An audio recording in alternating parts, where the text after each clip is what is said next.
ଆଜିର 10ଟି ଅନୁଚିନ୍ତା। ନମ୍ବର 1, ସନ୍ଧ୍ୟାବେଳେ ଘରର ଦୁଆର ମୁହଁରେ ବସନ୍ତୁ ନାହିଁ। ମା ଲକ୍ଷ୍ମୀଙ୍କର ଗମନାଗମନ ବନ୍ଦ ହୋଇଯିବ। ନମ୍ବର 2, ଘରୁ ବାହାରକୁ ଯିବାବେଳେ ଡାହାଣ ପାଖରେ ପାଣି କଳସ ଥିଲେ ଆପଣଙ୍କର ମଙ୍ଗଳ ହେବ।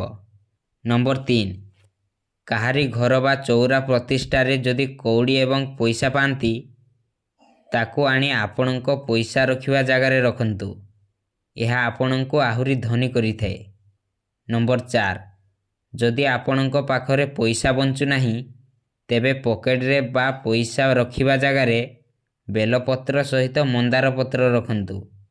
ନମ୍ବର 5, ଯଦି ଆପଣ ବାରମ୍ବାର ଦୁର୍ଘଟଣାରେ ସମ୍ମୁଖୀନ ହେଉଛନ୍ତି, ତାହେଲେ ଘରୁ ବାହାରକୁ ଯିବାବେଳେ ଆପଣ 2 କେରା ଦୁବ ସାଙ୍ଗରେ ନେଇକି ଯାଆନ୍ତୁ।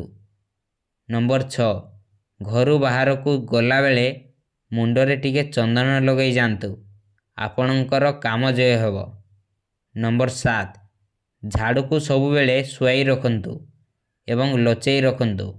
ଏହା ଅମଙ୍ଗଳ ଅଟେ। ନମ୍ବର 8, ଘର କିଣିବା କିମ୍ବା ବନେଇବା ସମୟରେ ମୁଖ୍ୟ ପ୍ରବେଶ ପୂର୍ବ ଦିଗକୁ ହେଲେ ଅଧିକ ଶୁଭ ହୋଇଥାଏ। ନମ୍ବର 9, ବିଛଣାରେ ଶୋଇଥିବା ବେଳେ ଆପଣଙ୍କ ପ୍ରତିବିମ୍ବ ଆଇନା ଦେଖିବା ଅନୁଚିତ। ଏହା ଅମଙ୍ଗଳ କରିଥାଏ। ଖରାପ ଶକ୍ତି ପ୍ରଭାବ ପଡ଼ିଥାଏ।